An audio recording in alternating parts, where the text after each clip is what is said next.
So fa a labari da dumudumin sa shugaban ƙasar Amurka Trump ya sanya hannu akan wata doka wacce ta hana waɗansu ƙasashe guda bakwai damar shiga ƙasar Amurka, ciki kuwa har da ƙasar Nijar. A cikin rahoton da ke fitowa daga ƙasar Amurka a baya-bayan nan sun bayyana cewa shugaban ƙasar Amurka Trump ya sanya hannu akan wata doka wadda aka sanya ƙarin waɗansu ƙasashe guda bakwai da hana 'yan ƙasar baki ɗaya damar shiga cikin ƙasar Amurka. Cikin waɗannan ƙasashe har da ƙasar Siriya da kuma ƙasar Nijar. A cikin sanarwar wadda fadar White House ta raba manema labarai a baya-bayan nan ta bayyana cewa shugaba Trump ya ɗauki wannan mataki ne domin hana waɗansu ƙasashe wanda ya zargi ƙasashen da suna da taɓarɓarewar tsarin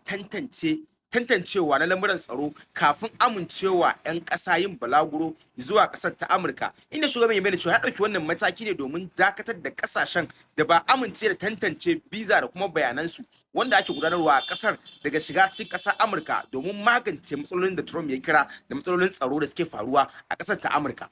An bayyana sabbin waɗannan ƙasashe wanda dokar hana shiga ƙasar Amurka ta shafa sun hada da ƙasar Nijar, Burkina Faso, Mali, South Sudan da kuma yankin ƙasar Falastinu, ma'ana fasfo ɗin da hukumar Falastinawa take bayarwa wanda yake rubuce Palestine Authority. Duk wanda yake da wannan fasfo ɗin to ƙasar Amurka daga wannan rana irin ta yau ta hana shi damar shiga ƙasar ta Amurka. Har ila yau wannan dakatarwa ta dindindin ta hada da yankin Layo da kuma Sierra Leone wanda a baya an ayyana su a matsayin waɗansu ƙasashe wanda aka sanya musu wata takaita ba haramtawa gaba ɗaya ba. Su ma zuwa yanzu Trump ya ayyana su a cikin ƙasashen da aka haramta shigowar mutanenta zuwa ƙasar ta Amurka kamar yadda wannan doka ta tanada. A cewar fadar White House, wannan sabon umarni wanda shugaban ya sanya wa hannu zai fara aiki ne a ranar 1 ga watan Januwarin sabuwar shekara da za mu shiga, inda ya bayyana cewa dukkanin wani matafiyi wanda ya fito daga waɗannan ƙasashe to dokar ta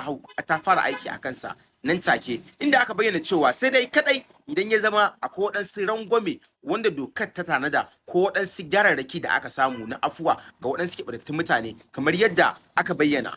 An bayyana cewa wannan mataki ko kuma ce wannan al'amari ya sake tayar da babban muhawara a faɗin duniya musamman akan lamarin tsaro, 'yancin yin tafiye-tafiye a sassan duniya da kuma balaguro, wanda zuwa yanzu dubin dubatar al'ummar sassan duniya ke ta jefa ayar tambaya akan wannan sabon mataki wanda ake ganin ya kasance wani bako wanda ƙasar ta Amurka take ɗauka a baya-bayan nan akan waɗansu al'amura da suka shafi lamarin tsaron ƙasar. So amma a ɓangarenta gwamnatin ta ƙasar Amurka ƙarƙashin jagorancin shugaba Trump ya bayyana cewa wannan mataki wajibi ne a ɗauke shi wanda yake da alaƙa da jibi da kare rayuka da kuma tsaron ƙasa ba domin ƙiyayya ko kuma wani abu ba kamar da hukumomin Amurka suka bayyana.